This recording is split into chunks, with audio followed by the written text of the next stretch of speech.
According to theCUBE research, 39% of organizations are using WebAssembly or WASM in modern development. My name is Paul Nashawaty, and I'm the practice lead and principal analyst for the AppDev practice at theCUBE Research, and I'm coming to you live from Open Source Summit North America 2025. Right now I'm joined by Matt from Fermyon. Matt, how you doing? Good, how are you? Great to have you on. Yeah, it's always a pleasure. Want to tell the audience a little bit about you and Fermyon? Yeah, so at Fermyon, we are focused on building the next wave of cloud computing, and we use a technology called WebAssembly in order to do that.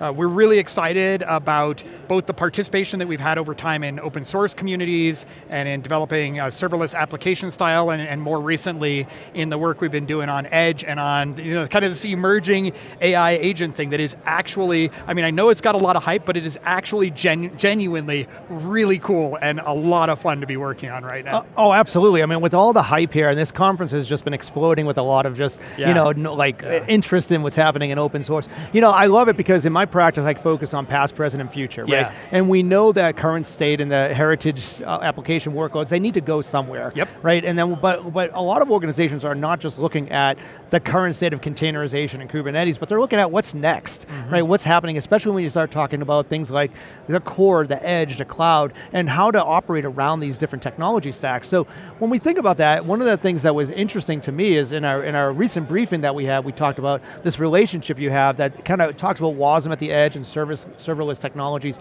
but the relationship with Akamai. Can you talk a little bit about that one? Yeah, Akamai is one of the they are in fact the original CDN provider. They started in the 90s. They really, I believe Tom Layton, the CEO of Akamai, sat a couple of offices down from Tim Berners-Lee when they were both at MIT. So the inventor of the internet was highly influential, inventor of the web was highly influential on Tom's work at Akamai. And so they are sort of, in a way, the classic heritage CDN provider that has done a lot to kind of keep up the tempo, to keep meeting today's demands while still facilitating all the things they've done in the past. They came to us maybe 6-8 months ago saying, we're looking at what's happening in both the functions as a service space, the WebAssembly space, and we have this vision that more and more organizations are going to want to push compute power out to the edge. And that's really for two reasons, right? One of them is the emerging, forward-looking one, AI inferencing is going to be better at the edge. The other is sort of the heritage one, which is, it is harder and harder to justify changing things in the already consolidated working version of the back-end application. But you can start addressing performance and adding new features out on the edge so that accrues to your customer base or your user base, but without requiring then re-architecting of existing applications that are doing their job. They just need to be augmented a little. I seem to recall, I think the term you used a long time ago was sort of like satellites, that instead of trying to expand out the monolith to do more and more things, people are looking at technologies that will enable them to park more and more pieces of functionality around that. Edge is a perfect place to park that level of functionality. Oh, it certainly is. And when we talk about WebAssembly, right, and I'll kind of come back to this because I think this is really important to think about. In our research, what we found is we find that they're at the edge location, we're seeing the growth of 500 to 1,000 production AI workloads at the edge growing in the next 2 years. So lots happening. But when we think about the edge, we think about like the tech stack that's at the edge. There's Intel, there's AMD, there's ARM processors, there's servers, there's like no servers, there's compute, there's all sorts of things in closets, things mounted on walls, all sorts of things happening, right? And what a better use case to use something that's an application development platform like WebAssembly. What are your thoughts? Yeah, because WebAssembly, you compile it once into this platform neutral, operating system neutral binary format, and you can run it in a huge variety of environments, not just Windows and Linux or ARM and Intel, but sort of this huge variety of different. which is a fantastic story when you're dealing with edge architecture, because as you just said, POPs have sort of grown, points of presence have sort of grown organically over time. Some of them have the latest and greatest hardware, others have been there for a long time but are in a very strategic location and might be hard to access and upgrade, but it's essential for delivering content. And so the flexibility of a runtime like WebAssembly works really well on the edge because the developer doesn't need to know anything about what the infrastructure looks like. The Akamai users really don't have to know what's there. Even us at Fermyon, we don't necessarily need to know. And that's a fantastic way to kind of play into one of WebAssembly's advantages. And with GPUs now rolling out, I mean, this is the promise. If we can get GPUs closer and closer to the edge, you actually need smaller GPUs for edge inferencing because they don't have to sort of deal with the massive influx of traffic. They're more localized. But as those roll out, then we can take advantage of WebAssembly's forward-looking aspects and say, oh, and we can already schedule workloads onto these GPUs here. So we're really excited about what we're going to see in the immediate future, on into next year and the year after as GPUs become more and more ubiquitous in those harder to reach environments. No, super exciting times. I mean, I started the segment with 39% of organizations using WebAssembly for their modern cloud native development. It's not surprising to you, obviously, because it makes a lot of sense, but I think that kind of echoes the fact, like that's why organizations are looking at WebAssembly today.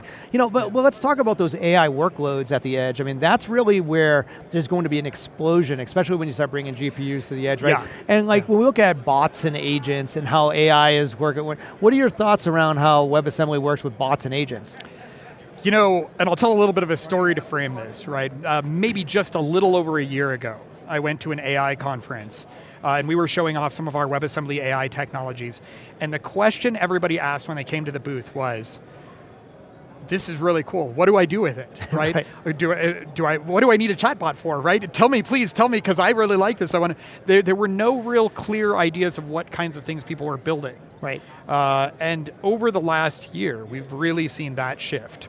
And getting to work with Akamai means we've gotten visibility into how it's shifting, because I got to visit their NOC, and you're just watching these, walls and walls of screens as they're monitoring traffic around the world. And I noticed a counter over in the corner that was the number of bots versus the number of humans that were online. Yeah. And I don't know if this is normal, but at the time I was there, the number of bots was outnumbering the number of humans on the web at that particular time.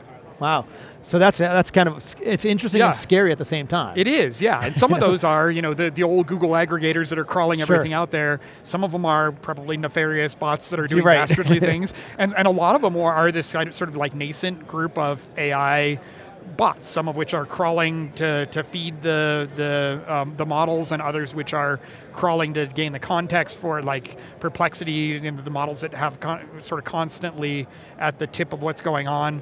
But that's a whole new class of things.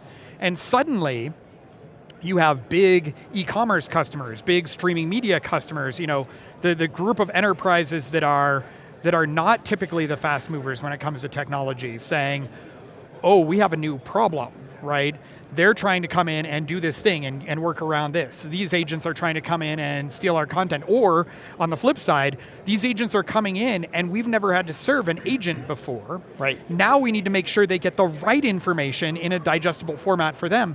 Suddenly, we've gone from, I don't know what to do with AI, to, I've got these 9 different problems. Specific use cases, each of which is going to be a little bit different, but all of which are probably going to need an LLM or some other kind of AI model in order to do it. So 1 year, we've gone from blue sky, excitement to very practical use cases that we can tackle and show a lot of progress on in a short period of time. It's interesting. Again, I would say it's interesting. It was also very scary. I mean, the rapid movement. Let's talk about those AI agents and training them with the right data. How do we get the right data? And when we think about it in the context of WebAssembly, in the context of what we're doing here with Fermyon, how do you get them to look at the right data?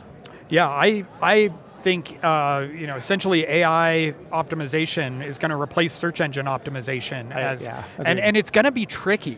Because it's almost like a recommendations 2.0 type of thing. Yeah, and I think it's emerging. And I mean, we're, in some cases, I think we're kind of actively exploring, I mean, we at Fermyon are definitely actively exploring, but as part of this broader ecosystem that's going, on one hand, I as a content producer want to protect some of my content from an agent that's going to crawl my article spit out the same content with different sentences somewhere else, and suddenly my journalists are writing their content with their machine, right? There's a real interest in trying to thwart that behavior, but at the same time, you don't want to spread misinformation, right? So you want to kind of feed your information out there.